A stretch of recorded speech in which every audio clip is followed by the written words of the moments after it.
Ora boas, malta. Bem-vindos aqui a mais um episódio aqui do podcast Vamos Falar de NBA, um podcast aqui do projeto de Vamos Falar de FUM, com a colaboração e transmissão na Bola TV.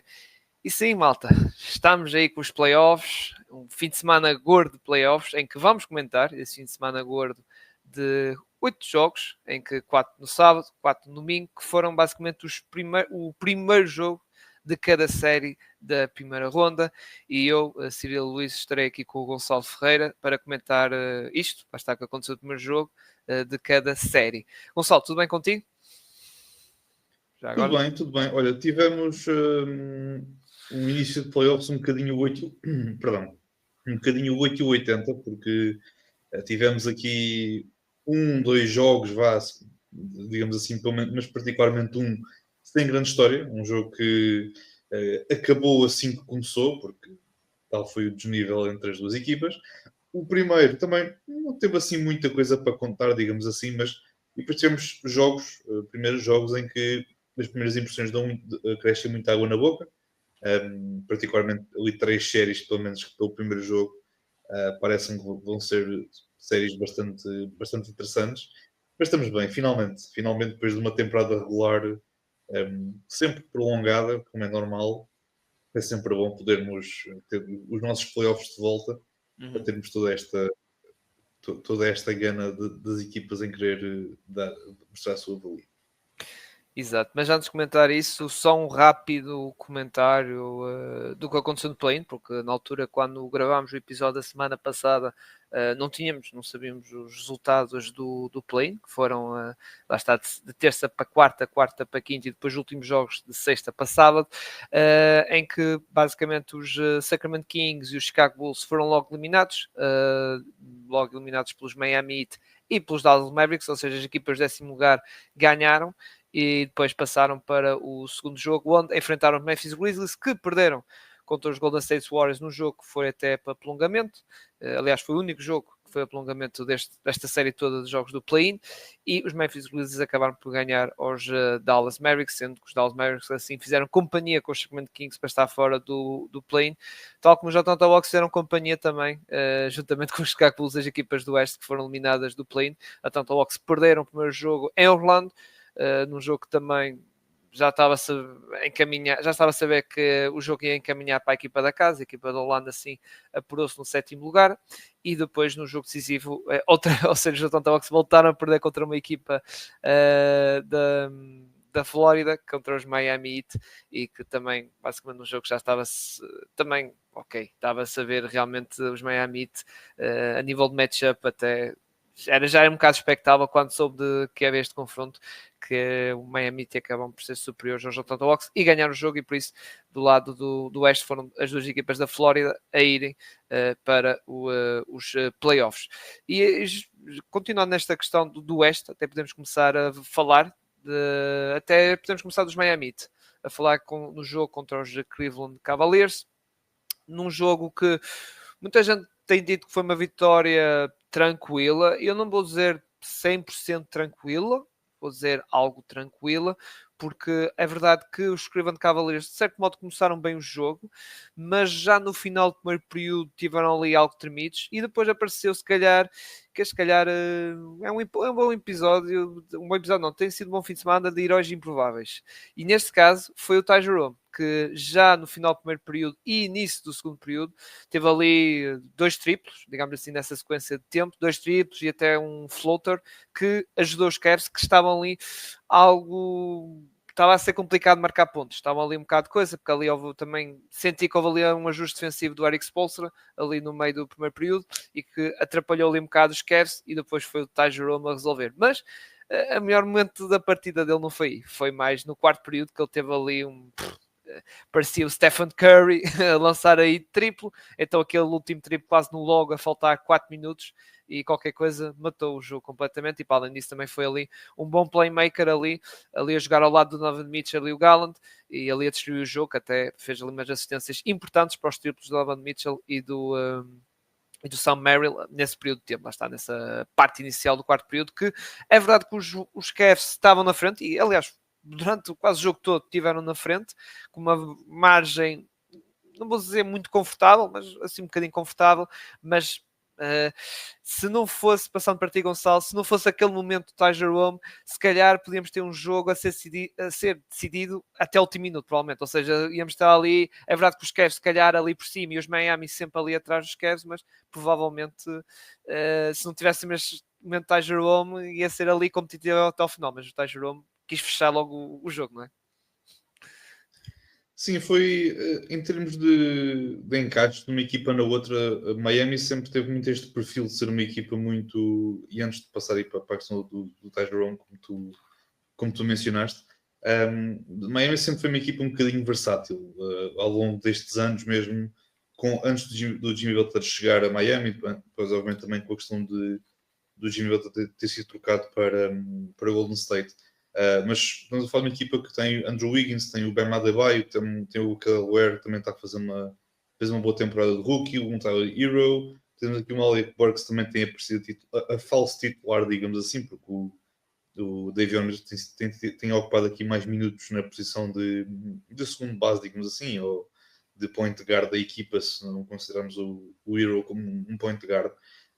Mas muito dessa estratégia que passou muito por este jogo de Miami foi por incomodar ao máximo os bases de Cleveland, que não são propriamente já hoje em dia o foco principal no ataque da equipa dos Cavaliers, mas não deixam de ser peças bastante influentes na forma como o ataque se consegue desenrolar para o lado de Cleveland, e foi também isso o motivo que os levou a fazer esta excelente temporada e a ter terminado em primeiro lugar na Conferência Este.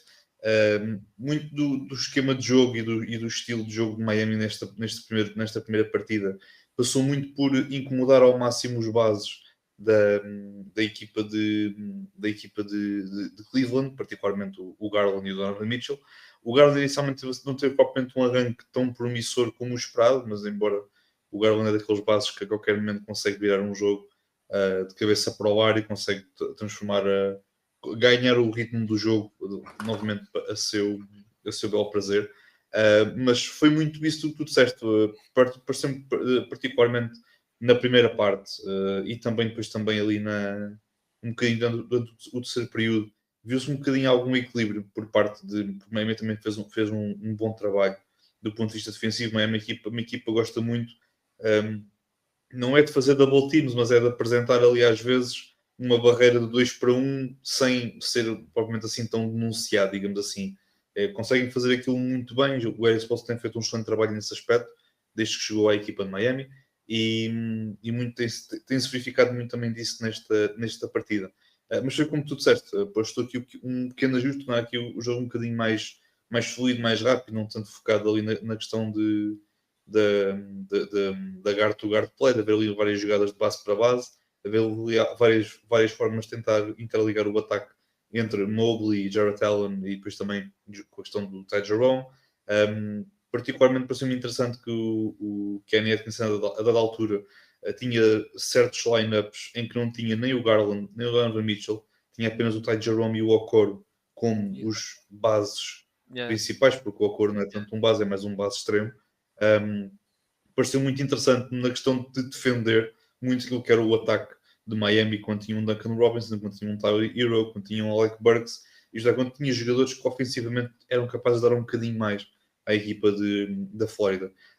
Mas como tu disseste bem, até o terceiro período até ali ao terceiro período foi um jogo equilibrado, e depois temos obviamente ali um quarto período sensacional do Ty Jerome, que esteve a um bom nível, que tem estado a um bom nível, que foi daqueles jogadores que se olharmos para o prémio de Most Improved Player, como ele realmente é, estamos a falar de um jogador que o ano passado tinha 0 minutos na NBA, e este ano um dos principais bases a vir do banco numa equipa da NBA que é contender a ganhar um título, e tal como ao longo desta época, também neste jogo fez uma excelente exibição. Foi um jogador muito importante na forma como a equipa conseguiu também ganhar esta partida. Olhando aqui para outros destaques, como eu disse, o Garland teve assim um início de jogo muito bom, mas acabou por conseguir ganhar aqui um outro embalo e conseguir acabar também a fazer uma boa partida. Os bases de Miami no geral, de Cleveland no geral estiveram muito bem.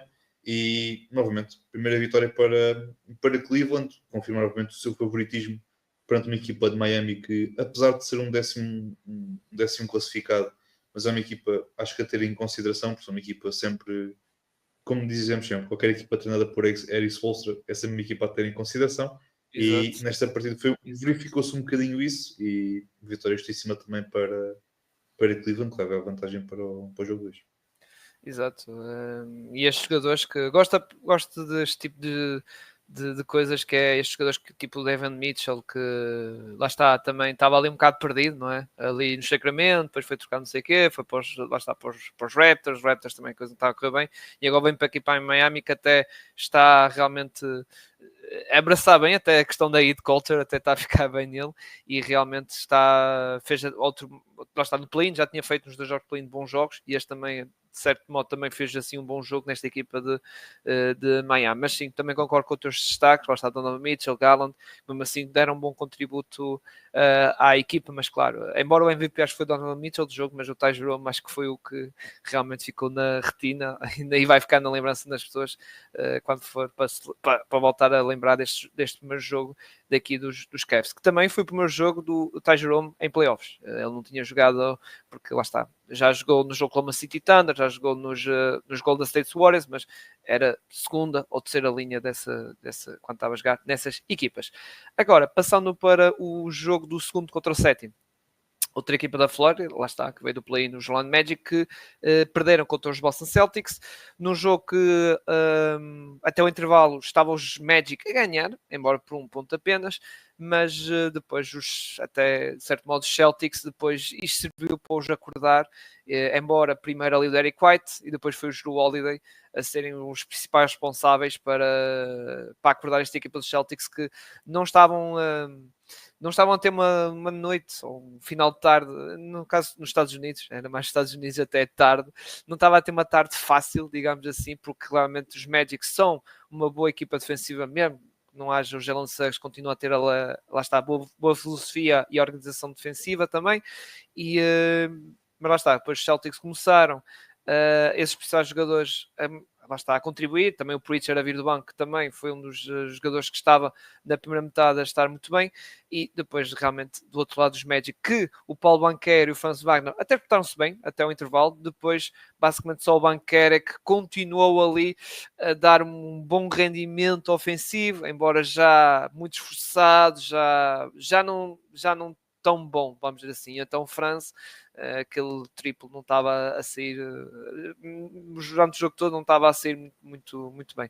Mas, Gonçalo, passando para ti, foi um bom primeiro teste aqui para os campeões, que depararam-se com uma equipa, lá está os Magic defensivamente, embora tenha as suas lacunas ofensivas que já são bem reconhecidas, mas foi um bom teste para estes Celtics e também para mostrar que realmente numa noite que o Jason Tatum não estava as coisas a correr bem, porque também tinha uma boa defesa, o Jaylen Brown também, ou seja, os principais jogadores não estavam a correr bem, e veio lá estar umas peças secundárias realmente a contribuir bastante à cabeça, obviamente, quem for ver pelo box score, Derek White e o Pritchard, não é? Sim, eu essa lista acrescentaria um jogador que foi ali um bocadinho o fator, um dos fatores determinantes para Boston ter entrado tão bem na segunda parte, como tu disseste, e já lá vou. Na primeira parte, sim, um jogo bastante equilibrado. Pareceu-me que não estava a ser um jogo bem conseguido por parte de Boston, por culpa própria, porque acho que Boston tem mais do que armas e argumentos suficientes para conseguir fazer mais e melhor do que ele tinha feito na primeira parte. Estamos a falar de uma equipa dos Magic que, apesar de não estarem a jogar nada bem na primeira parte, não vi-se nada de especial no ataque durante a primeira parte, estavam a vencer por um ponto e contra uma equipa de Boston que deveria estar a ganhar por mais, mas não estava a conseguir fazê-lo. Acho que também o ataque foi tal, ficou um bocadinho mastigado. Novamente, não é desmérito, não é qualquer desvalorização ao ataque de Orlando, ao ataque, perdão, à defesa de Orlando, mas pareceu-me particularmente que sim, a defesa dos Magic é boa, mas o ataque dos Celtics e as armas que eles têm, os argumentos que eles têm, é suficiente para conseguir dar a volta. Isto, como já o tinham demonstrado, não só na fase regular desta época, mas também já nos playoffs creio que também da época passada, se não estou em erro. Mas nesta partida, como eu estava a dizer, a primeira parte um bocadinho estranha para o lado de Boston. É verdade, como tu disseste, o Tatum não esteve particularmente bem, digamos assim, nesta partida, mas foi mais ali muito do Derrick White, também como tu disseste, a entrada do Peyton Pritchard, mas muito daquela defesa mais intensa e mais aguerrida e uma pressão na bola intensa por parte da equipa de Orlando, acabou por ser aqui um bocadinho um grande fator para esta vantagem de 1 ponto dos Magic naquela partida. Tenha atenção que foi a única altura em que os Magic estiveram a liderar, porque durante todo o resto do jogo, obviamente, os Celtics estiveram sempre em vantagem. Na segunda parte, eu acrescentava ao João estavas a mencionar, de Derrick White e Peyton Pritchard foram olhando para a influência na partida, e não só pelo box score, mas foram jogadores também muito importantes nesta vitória. Eu acrescentaria que foi o Jrue Holiday. E sim, eu sei que ele acabou com 9 pontos, 3 ressaltos, 5 assistências, 3 roubos de bola. Isto não parece nada de especial. Mas o importante é que o início do terceiro período foi todo dele. E foi um bocadinho a partir daí que o chip virou para a equipa de Boston, porque o Jrue Holiday fez os 9 pontos apenas no terceiro período, tudo no início. Teve 3 roubos de bola muito importantes. Ali perante o ataque dos Magic, particularmente acho que houve ali foi o roubo de bola no Franz Wagner, se não estou enganado. Depois também ali nas ajudas ao banqueiro, mas depois foi o Derrick White que acabou por conseguir esse roubo de bola e avançar para o sexto. Mas foi muito devido ao Derrick White. O Derrick White tem tido, ao longo dos anos, uma desvalorização daquilo que é o seu papel e a sua influência numa equipa que ainda está ao título. E até mesmo estou aqui a falar no caso dos Magic, não tanto Milwaukee, porque Milwaukee foi claramente uma peça muito importante, mas olha-se para o Jrue Holiday nestes Celtics como se fosse a quinta peça. E dizemos a quinta peça como se fosse, é só mais um, é só estar ali um, porque o resto aí são grandes jogadores, mas esquecemos que o Jrue Holiday é um bocadinho a cola desta equipa, particularmente na defesa do ponto de ataque, em que ele é dos melhores defesas de perímetro da NBA, dos melhores defesas de perímetro a nível de bases nesta liga, e tem demonstrado a versatilidade que ele tem, porque teve a defender o Wendell Carter, teve a defender o Banquer, teve a defender o Franz, o Caldwell Pope, ele esteve em todo o lado, e é daqueles jogadores que a box score até pode aparecer 2 pontos, um ressalto, 3 assistências e 4 roubos de bola, mas se calhar foi uma peça importante em dada altura do jogo para garantir essa vitória ou esse sucesso para a equipa de Boston. Mas como disseste, estes dois jogadores que tu também mencionaste, o Peyton Pritchard também esteve particularmente bem na questão a partir do banco. Só melhorava na questão do Orlando um bocadinho, fazer uns close-outs, isto é, tentar limitar ao máximo o espaço que o receptor da bola recebe quando recebe a bola, o espaço que ele tenha. Pareceu-me que houve ali alguns desleixos por parte de alguns jogadores. Se calhar podiam ter apertado um bocadinho mais ali o cerco, digamos assim, aos jogadores de Boston para impedir o lançamento exterior. Lembro particularmente ali do Cole Anthony, que teve ali 2 ou 3 situações em que podia ter fechado um bocadinho mais o espaço ao Peyton Pritchard. A bola até podia entrar na mesma, mas pelo menos fechar um bocadinho mais ali o espaço. Mas como disseste, foi uma vitória justa para Boston. Uma primeira parte não tão boa, mas uma segunda parte muito, muito, muito boa por parte desta equipa. Continuo a querer ver um bocadinho mais do ponto de vista defensivo para o lado de Boston e para o Orlando serem um bocadinho mais rápidos e decisivos no ataque e mais assertivos naquilo que querem fazer no ataque, porque muitas vezes a bola, quando começa ali a estar muito tempo nas mãos do Banquer ou do Franz Wagner, começa ali a pastelar um bocadinho o ataque, digamos assim. E também só sobre o Franz Wagner já agora, não gostei particularmente muito do jogo dele, mas isto foi apenas uma coisa para mim. Não gostei particularmente do jogo dele, apesar dos 23 pontos, não fiquei muito, muito agradado com ele. Exato. Vamos ver como é que vai ser o resto da série, embora isto deve ser das séries que vai acabar mais rápido, vamos dizer sinceramente. Embora eu com a minha fé de adeptos Magic, acredito que se calhar por um jogo devemos conseguir ganhar.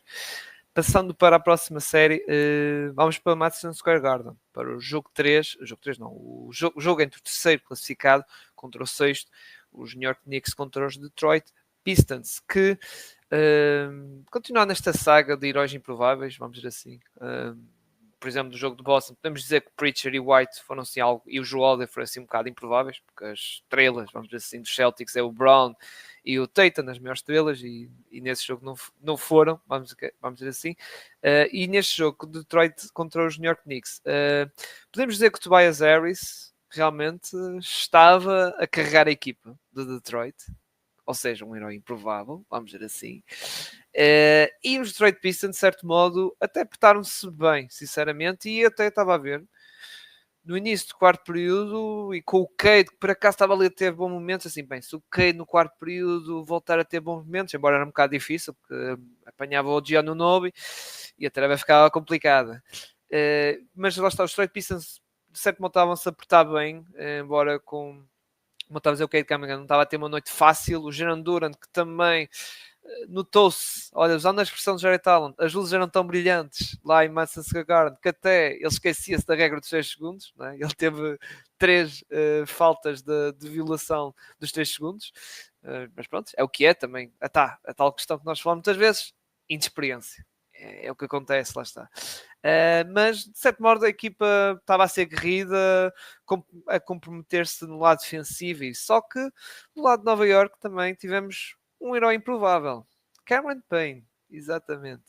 Aí o base que, pá, lá está, ainda por cima, como nós sabemos muito bem, Tom Thibodeau, para usar essa malta é preciso pedir sei lá, um requerimento ao Trump, e depois às Nações Unidas e à ONU, não sei, não faço a mínima ideia, mas o Deuce McBride, que é a primeira opção do Tom Thibodeau, não, foi o Cameron Payne, que foi uma aposta mais que acertada e até ajudou o Jalen Brunson a tipo, ok, está aqui o meu colega aí muito bem, num bom registro, e realmente, pá, e ele ajudou basicamente. Olha, como estavas a dizer que o Jrue Holiday empurrou um bocado os Celtics na vitória para os Magic, contra os Magic, aqui o Cameron Payne empurrou um bocado a equipa, primeiro o Jalen Brunson, depois o resto, para ganhar este jogo, não foi, Gonçalo? Sem dúvida, e quem diria que Tobias Harris em 2025 teria mais sucesso do que a sua antiga equipa, os Philadelphia 76ers, mas é só para dar esta pequena observação. Foi um jogo bastante interessante, bastante intenso, gostei bastante daquilo que vi para a equipa aqui para a equipa dos Pistons.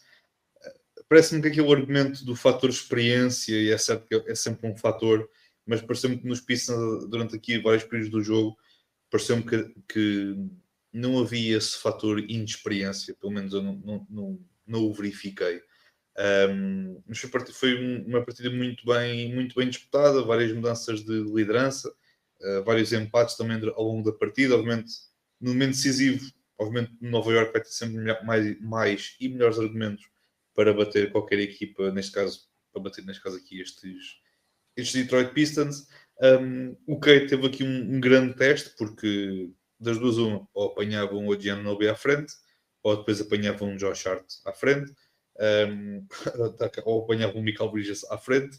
Portanto, teve aqui vários testes e várias formas de... vários testes que lhe trouxeram vários desafios para esta partida, mas ele mesmo assim não esteve muito mal nesta equipa de Detroit. E para o lado depois também aqui dos Pistons, na forma como defendiam os New York Knicks, um bocadinho mais o foco na questão do Jalen Brunson, particularmente, porque é o principal motor desta equipa. Achei que mesmo assim podia ter feito um bocadinho mais, isto é, tentar obrigar a que fosse o Brunson a ser muito mais o marcador de pontos do que ser o principal playmaker desta equipa dos Knicks, e talvez aí nessa altura os Pistons pudessem ter um bocadinho mais de argumentos ou de mais de possibilidades de conseguir vencer, de vencer ou causar várias dificuldades à vitória dos Knicks no Madison Square Garden.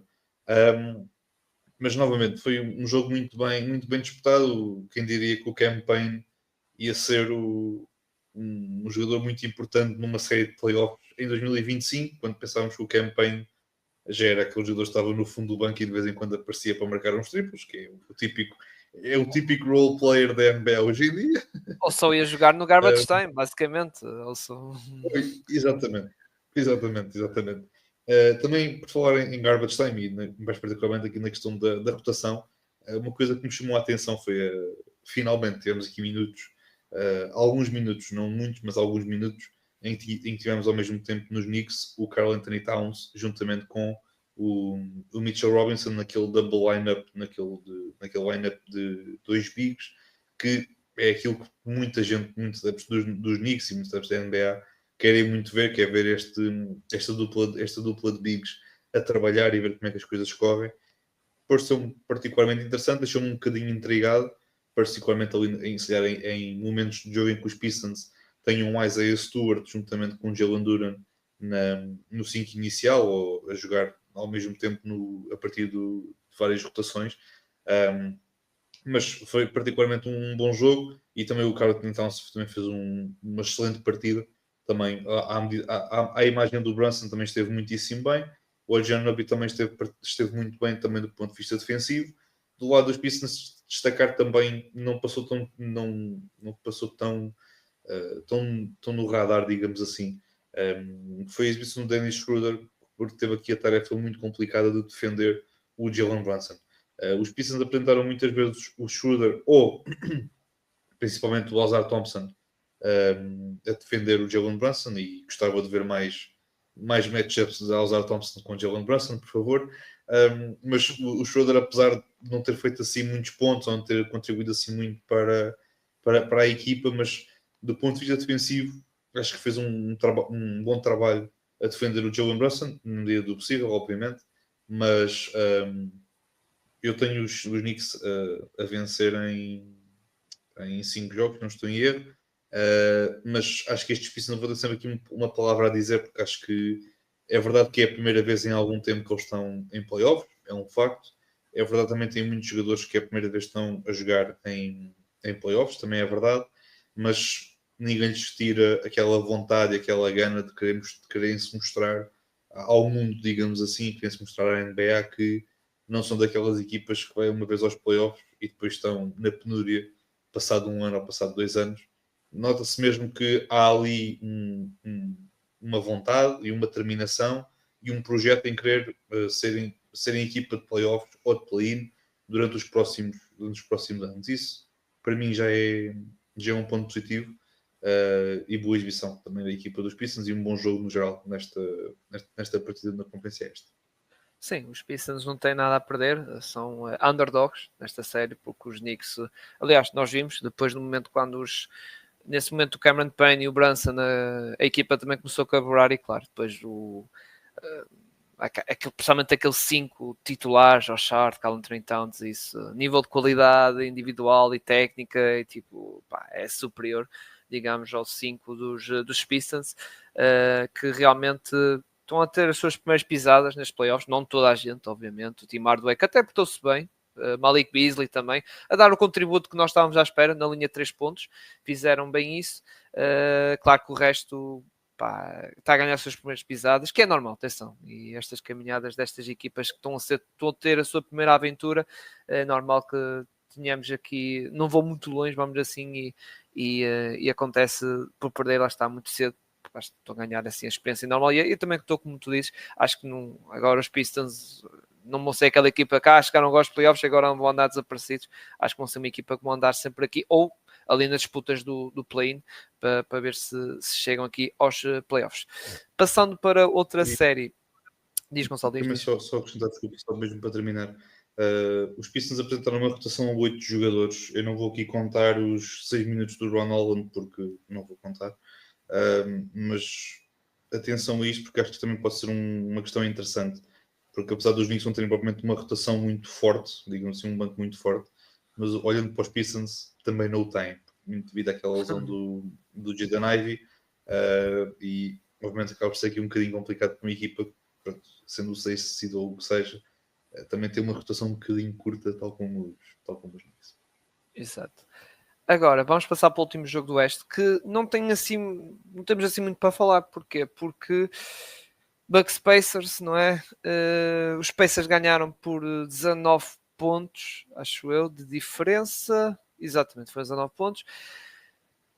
mas são 19 pontos que dá uma sensação que foi por 20 e tal, ou por 30, porque realmente se no outro lado, na outra equipa em Milwaukee, não houvesse um Giannis Antetokounmpo, realmente epá, não há assim muito para dizer, sinceramente, porque realmente a equipa, basicamente, modo geral dos Pacers estiveram todos bem. Ok, o Haliburton mover, teve muito eficaz, sim, mas lá está.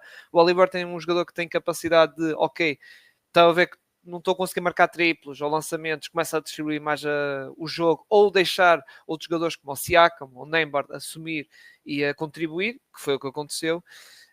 E os Pacers realmente a aproveitar as debilidades defensivas dos Bucks, e os Bucks a não terem a única resposta dos Bucks é Giannis, só que o Giannis não pode marcar 100 e tal pontos, não dá, e depois basicamente, e a outra questão é, quando tu tens um dos melhores jogadores da tua equipa, tirando os Giannis, obviamente, tirando os Giannis, são Gary Trent Jr. e Kevin Porter Jr., epá, não dá. E depois o Kyle Kuzma ter um belíssimo treino de cardio, não é? De zero em tudo, menos em faltas. Menos fez 2 faltas, ao menos. para marcar em 20 minutos. É verdade que, atenção, uma boa notícia para os adeptos de Milwaukee é que o Kyle Kuzma, pior jogo que este, é impossível. Quer dizer, pior, é sempre possível. É fazer em 20 e tal minutos, em vez de ter 2 faltas, é ser expulso com 6. Isso é verdade. Mas não, é realmente não temos assim, basta eu, e falando já pela opinião do Gonçalo, não temos assim muita coisa para dizer. Isto foi completamente um atropelo. Já o próximo jogo também, que vamos falar, que é passando para o Oeste, então esse muito menos, porque foi uma goleada das mais históricas que existiu, que é os Memphis Grizzlies contra os Oklahoma City Thunder, em que a equipa de Oklahoma até estava a ver que ia bater um registro histórico, bateu o registro dos 58 pontos de diferença. Não, ficaram pelos 51, mesmo assim estão no quinto lugar nesse registro. E atenção, embora nos jogos juntos de toda a história da NBA, de várias séries, este foi o jogo que teve maior diferença. Por motivo óbvio, lá está, porque já é o quinto e da história de todos, incluindo finais e tudo e mais alguma coisa. É normal que este recorde podia ser batido na questão do primeiro jogo, no jogo 1 dos coisas. Mas, epá, aqui do Oklahoma, Memphis também não há assim nada a dizer. Realmente foi um atropelo, mesmo os suplentes, que realmente é impressionante, é que tu vais ver o plus-minus, o Cason Wallace e o Caruso em 12 minutos estiveram em campo, tiveram um plus-minus de 30 pontos. Exato, em 12 minutos tiveram um plus-minus de 30 pontos. Isto é surreal e realmente pá, não há assim muito. E do lado de Oklahoma, que contra os Memphis Grizzlies, que nossas apostas estavam para o Oklahoma, bem, isto é verdade que não quero entrar muito em overreacts, que é pronto, que é verdade que existe aquele primeiro overreact, que é o primeiro jogo, sei que não queria entrar muito por isso, mas mesmo assim, isto está a indicar muito para que o Oklahoma pode limpar. Se não vai ser em 4 jogos, vai ser em 5 jogos, porque realmente o Oklahoma que também veio com fome para estes playoffs. Não foi só na época regular, a fome continua aqui nos playoffs e aqui foi dar uma bela amostra. Gonçalo, só um breve comentário destes todos os últimos jogos já agora. Não há assim muito, acho que também não tens muita coisa para dizer. Isto foram das tareias antigas, embora de um lado não tão ilustrativo a nível pontual, foram 19 pontos, mas do outro sim, não é? 51. Mas é assim, eu acho que o jogador da NBA tem poucos privilégios e acho que é um privilégio para um jogador da NBA poder estar a correr durante 23 minutos e fazer um 0-0, 0-0-0. Portanto, tirando aqui a parte das faltas, porque isso não conta.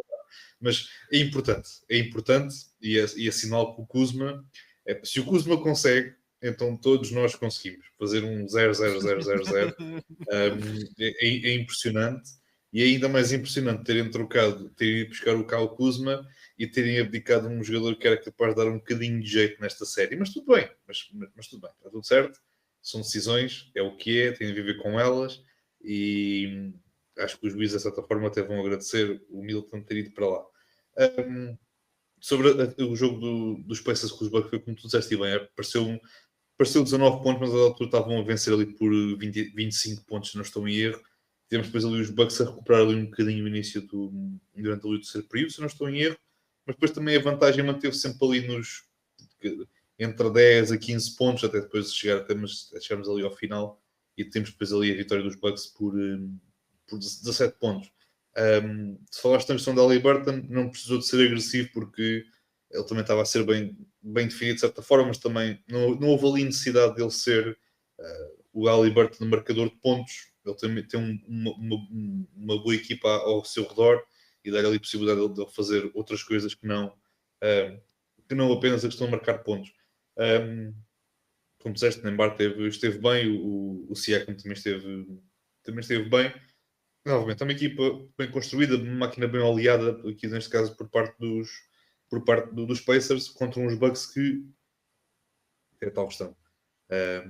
Tem um plantel muito curto, as opções que têm a partir do banco são muito curtas, para mim não acrescentam nada àquilo que é a maneira de jogar de Milwaukee, não acrescentam muito aquilo que são as intenções de Milwaukee para esta temporada, que é se calhar vencer um anel, quem sabe, não sei.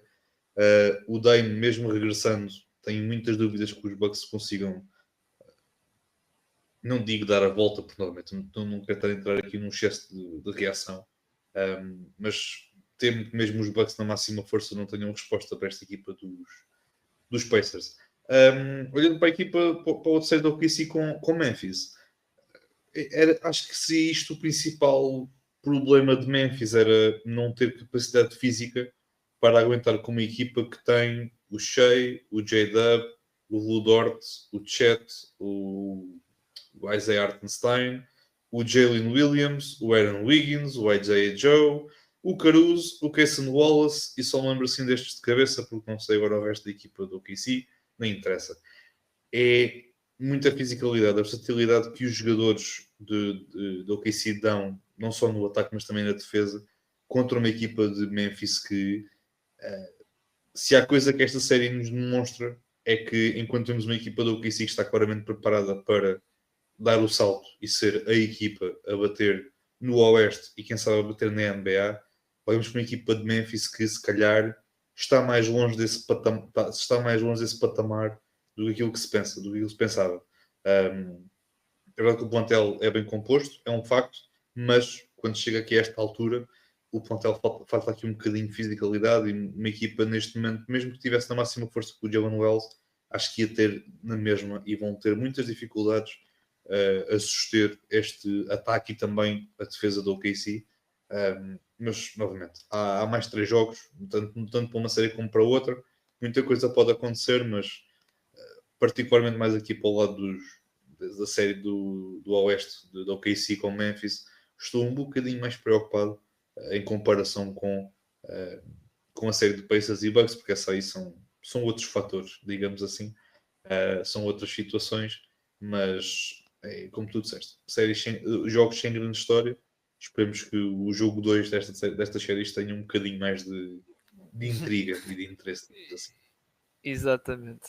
Passando para o jogo 2 do Oeste, jogo 2, entre o segundo e o sétimo, os tais falsos, não é? Muita gente fala que é o falso segundo contra o falso sétimo. Houston Rockets contra os Golden State Warriors, onde os Rockets começou muito bem, aliás, com o público a vibrar isso, e que belo arranque, ainda por cima logo o Sengun ali a fazer um afundanço na cara do Draymond Green, e depois também o Fred VanVleet ali a meter ali um triplo, que foi esse e mais no quarto período, depois o resto foi tijoladas, basicamente. Mas pronto, a questão é que os Rockets portaram-se muito bem no início do encontro, e também acho que de certo modo surpreender um bocadinho os Warriors, no sentido, lá está, do aspecto defensivo, um lado físico, na luta das tabelas e isso.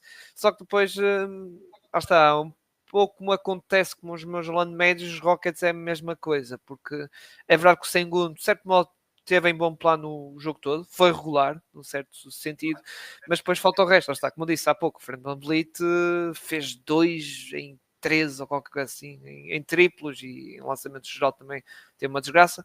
O Jalen Green, que teve ali momentos que estava a ser a jogar a base, e não é base. O Jalen Green não é base, e também não teve assim um jogo muito, muito bom. Depois o Amen Thompson, que nós já sabemos as dificuldades do Amen Thompson a nível ofensivo, é grande jogador defensivo, que esteve bem nesse lado, de modo geral, no jogo esteve bem nesse lado do campo, mas lado ofensivo até foi crescendo, porque até na recuperação dos Rockets também teve ali um bom papel, mas lá está. De modo geral, os Rockets, como eu disse, recuperaram depois. No primeiro período, acho que até os Rockets estavam a ganhar, acho, no primeiro período.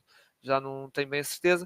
E depois os Warriors foram, lá está, superiorizaram-se e até acabaram, lá está, por ter uma vantagem algo confortável, mas depois os Rockets tiveram ali uma comeback algo interessante, mas o problema é que quando tens um outro lado, um Stephen Curry a marcar triplos, coisa, e depois não só, Jimmy Butler a contribuir, e outros jogadores, de modo geral, que os Warriors, todos os jogadores já deram um bom contributo à equipa, Moses Moody, Podziemski, mesmo jogadores, lá está o brasileiro, o Gui Santos, que entrou pouco, jogou pouco tempo, mas mesmo assim, quando esteve em campo, impactou, marcou um triplo, foi à linha de lance livre, e Kuminga, já agora, 0, no banquinho, não é?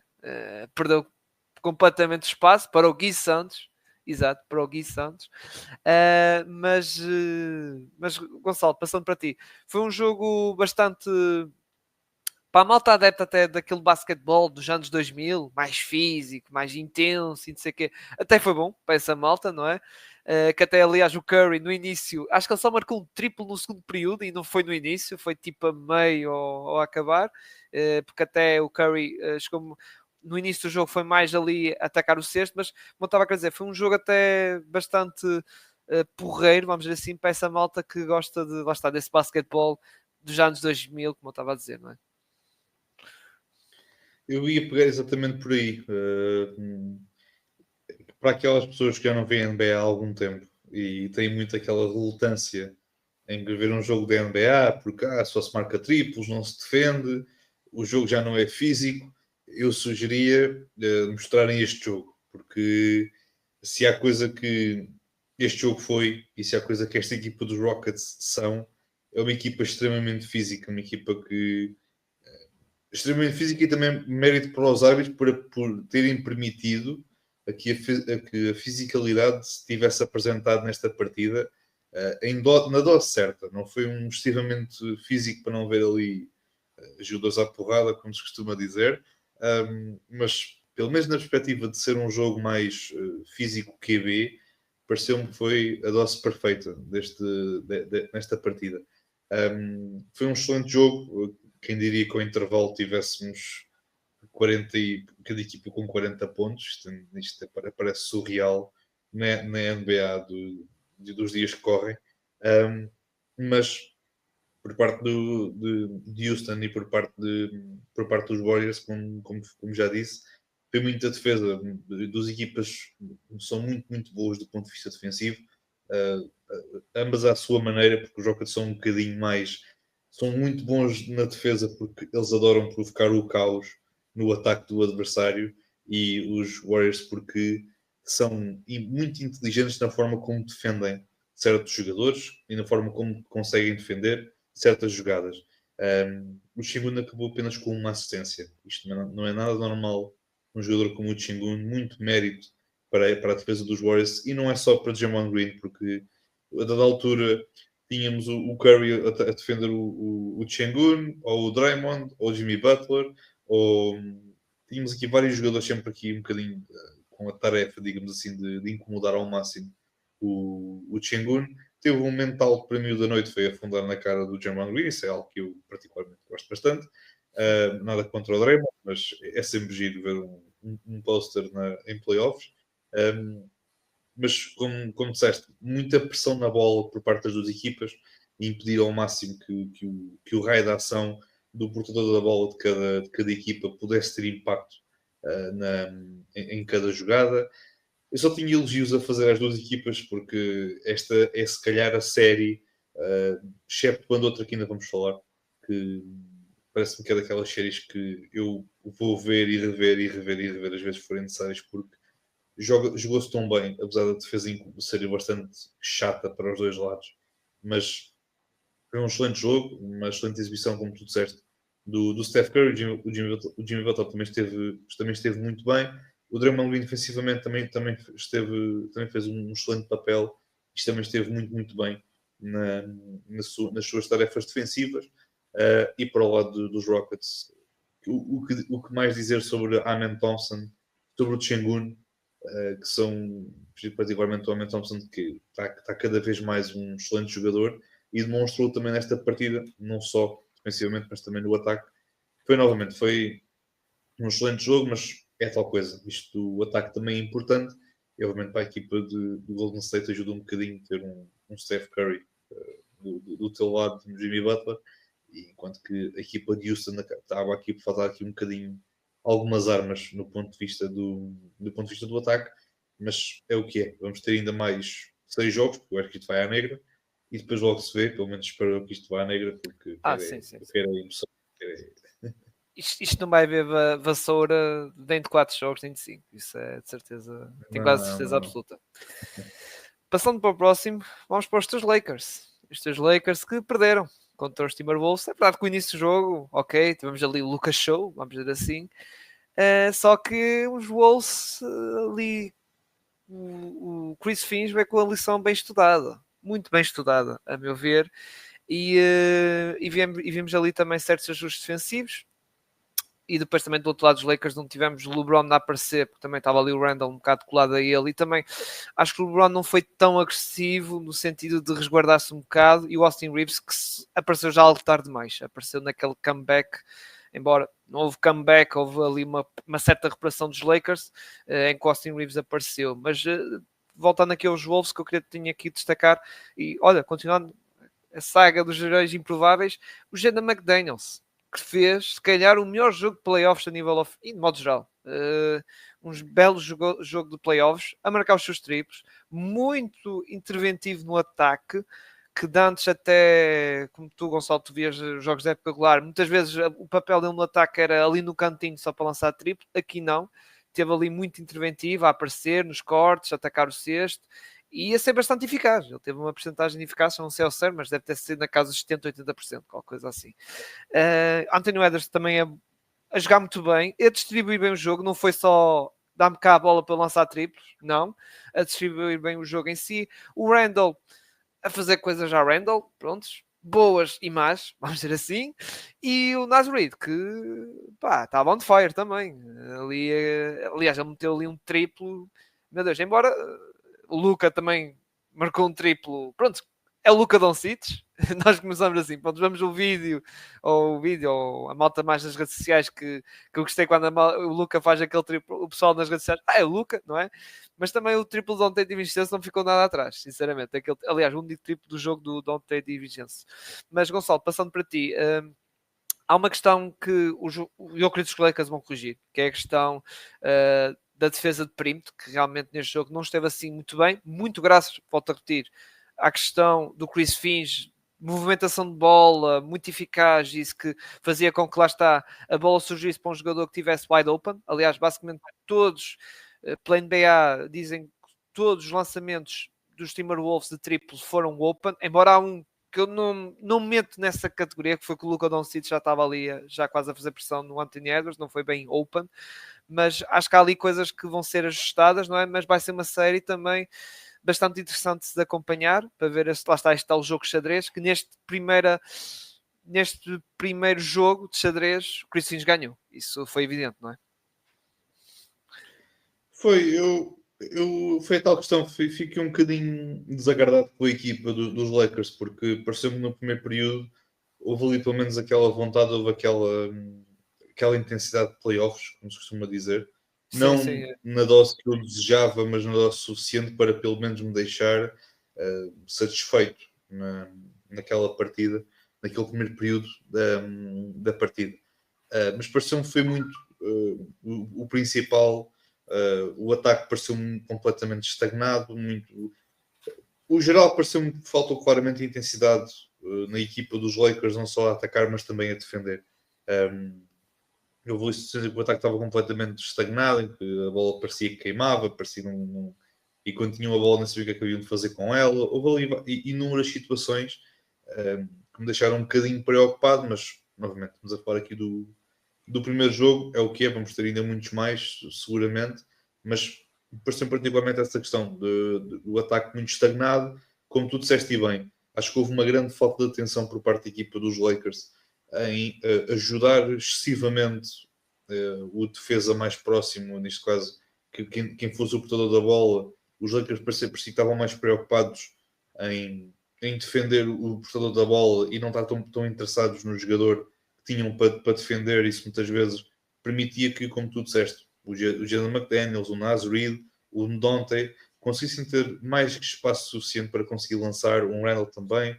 Houve ali, de facto, demasiadas ajudas off da bola, fora da bola, para tentar garantir que a bola não ia para lá, mas acabavam sempre a abrir ali muitos espaços. E a equipa dos Wolves, de forma muito paciente, conseguiu ali dar a volta e conseguiu encontrar sempre o homem aberto para lançar. Também os defensivamente, também a forma como faziam também os close-outs também pareceu muito, muito má. E depois, como disse, foi todos os ajustes que fizeram durante o jogo. Não houve ali intensidade, não havia ali fisicalidade, não havia ali qualquer esforço, não houve mesmo, e pareceu-me claramente que foi não tanto uma questão do treinador ter feito mal as coisas, mas por ser mais a equipa simplesmente não estava ligado, não estava lá, e obviamente quando assim abres todo o espaço mais que suficiente para que o teu adversário consiga tomar partido disso e consiga vencer a partida. E obviamente, como foi dito, muito mérito para os Wolves, também jogaram muito bem, defenderam muito bem. Obviamente o Anthony Edwards também esteve a um excelente nível, sentou o Rui Hashimura, o Dante também esteve muitíssimo bem, o Naz Reid para mim é dos melhores big men a partir do banco, não dizia a titular na NBA, dizia mais a partir do banco na NBA. Ele faz um bocadinho tudo e é impressionante tudo aquilo que ele consegue fazer e bem. E novamente, vitória justa para os Wolves. Os Lakers têm aqui algumas lições para tirar e vamos ver como é que desenrola o resto desta série. Eu tenho os Lakers a vencer em 6, já tinha visto muita gente a levar isto à negra, vamos ver. Mas o importante é que no final os Lakers se passem para a próxima ronda, que isso é que é o mais importante. Exato. Eu acho que vai à negra. Lá está. Já sabes da minha pica. Acho que vai à negra até jogo 7. Tal como os teus vizinhos. Diz isto. Para bem do meu coração, espero bem que não. Para bem do meu coração, espero bem que não. Tal como os vizinhos Clippers, que também acho que também vai a jogo 7 e perderam também, tal como os Lakers, contra os Denver Nuggets, embora este jogo foi bem mais emocionante, porque até houve overtime, prolongamento, não é? E atenção, os Clippers acho que quiseram dar uma de Lakers, que tinha um jogo, não vou dizer o jogo na mão, mas já teve muito tempo do jogo com a vantagem e perderam contra os Denver Nuggets no prolongamento, em que o Russell Westbrook também quis ser protagonista, para o bom e para o pior, para o bom e para o lado mau, não é? Aliás, aquele triplo, acho que quando a bola chegou para o Westbrook, é verdade que estava mesmo wide open, não tinha ninguém à frente, o pessoal do Denver Nuggets, tipo, acho que fez assim, tipo, não, mas ele lá marcou.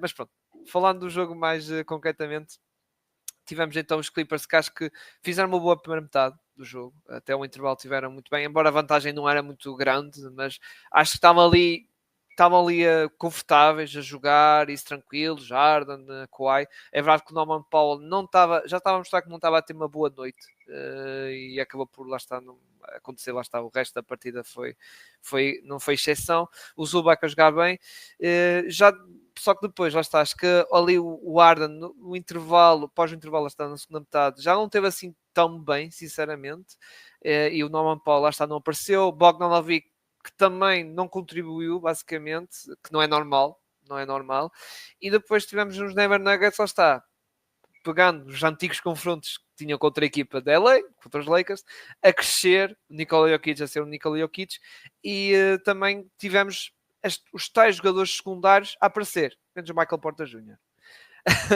Mas o Aaron Gordon, o Jamal Murray, algo ineficaz, mas lá ia contribuindo, e isso acho que até foi um fator muito importante, não é, Gonçalo, para esta vitória dos Denver Nuggets. Realmente se ajuda a aparecer à beira do Jokic, os Denver Nuggets são capazes de ganhar jogos, não é? Agora, se tiverem todos, por exemplo, um pouco ao nível do Michael Porter Jr., que teve um jogo algo para esquecer, e aliás, nem esteve para fechar os jogos, porque realmente, pronto, chegou ao fim.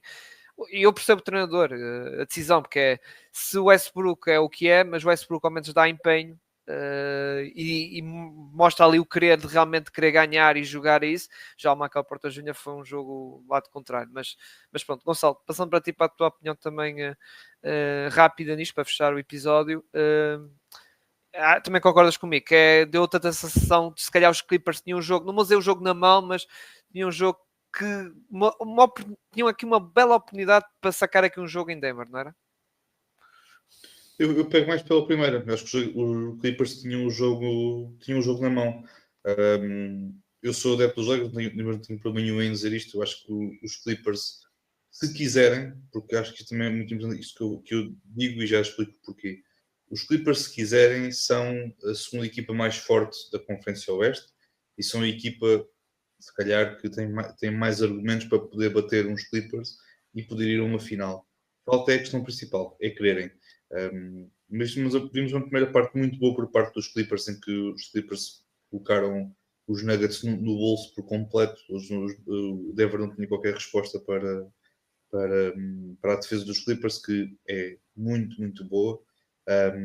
Particularmente ali na questão durante o jogo, parece-me que havia algo, não digo algum condicionamento por parte dos árbitros, mas havia algumas decisões um bocadinho estranhas que provocaram os problemas de faltas do Harden. Já não vimos um Harden tão agressivo no ataque.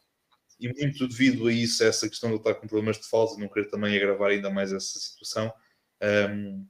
Mas pareceu particularmente que os Nuggets simplesmente retornaram-se um bocadinho mais agressivos frente aos Clippers do ponto de vista defensivo, e os Clippers parece que se ficaram um bocadinho mais acanhados, um bocadinho mais a receio, um bocadinho mais a medo quando tinham a bola na mão e quando queriam atacar a equipa de Denver. E isso parece-me que foi um bocadinho o importante, e parece-me que é um bocadinho, não digo um fator mental ou psicológico ou o que seja, mas acho que esta equipa dos Clippers tem mais do que argumentos para poder vencer esta série, tem mais que argumentos para conseguir bater esta equipa dos Nuggets, e acho que teve muitos argumentos para poder bater esta equipa dos Nuggets, e única e simplesmente porque houve um aumento, digamos assim, do nível de agressividade por parte da equipa dos Nuggets na defesa, que provocou o descalabro, digamos assim, entre aspas, da equipa dos Clippers, que até à altura estavam a fazer um bom jogo. Estavam a jogar bem, estavam muito, muito bem, estava a gostar bastante do que estava a ver da equipa dos Clippers. Foi um jogo bastante bom, gostei bastante, e novamente, depois estou ali a segunda parte. Novamente, basta ver um bocadinho mais de agressividade por parte da equipa adversária dos Clippers. Parece-me que os Clippers ficam um bocadinho mais acanhados, e isso viu-se muito na segunda parte, particularmente naquele quarto período, quando vimos jogadores como o Christian Brown, como o Russell Westbrook, que não são lançadores de 3 pontos. Um Aaron Gordon, que estava de mão quente, que não é um lançador de 3 pontos, a conseguir ali triplos muito importantes para a equipa de Denver. E isso, novamente, cresce a confiança, estão a jogar em casa, perante o seu público. Obviamente que o ambiente vai sempre ser ainda mais fervoroso, digamos assim. Não é desmerecer a vitória de Denver, longe disso, mas pareceu-me claramente que isto foi mais um jogo que os Clippers perderam do que propriamente os Denver terem ganho, porque os Clippers tinham, durante boa parte da partida, tinham o jogo na mão, tinham apresentado mais do que argumentos para poder bater esta equipa, e simplesmente não aconteceu porque não mostraram essa vontade durante 48 minutos, e vitória justa para Denver, e vamos ver agora o que é que nos vai trazer os próximos jogos. Sim, eu concordo contigo. A parte do James Harden ter-se, não vou dizer desligado, mas não tão empenhado, foi com a questão das faltas, que realmente estava ali algo limitado e notava-se algum receio, tal como o Kawhi, que também, embora o Kawhi, por motivos que nós já sabemos, nível físicos, não é? Diz, Gonçalo, ias dizer alguma coisa? Não, eu também sobre o Kawhi, eu também esperava muito mais por parte do Kawhi neste jogo. Não fiquei muito satisfeito com a exibição dele. Ele até teve ali bons momentos, mas depois já houve ali umas fases ali algo receoso, pá, que eu até entendo. Coisas passadas, que, por exemplo, eu lembro de uma série contra os Suns que ele começou bem aquele jogo espetacular e depois no jogo 2 lesionou-se. Aliás, já estava a jogar lesionado e agravou a lesão. Mas, bem, está aqui então aquele resumo, digamos assim, do primeiro jogo aqui de cada série dos playoffs. Regressamos para a semana, lá está, onde vão ver mais jogos e vamos ter aqui mais para comentar sobre estas rondas dos playoffs. Grande abraço e fiquem bem. Até para a semana.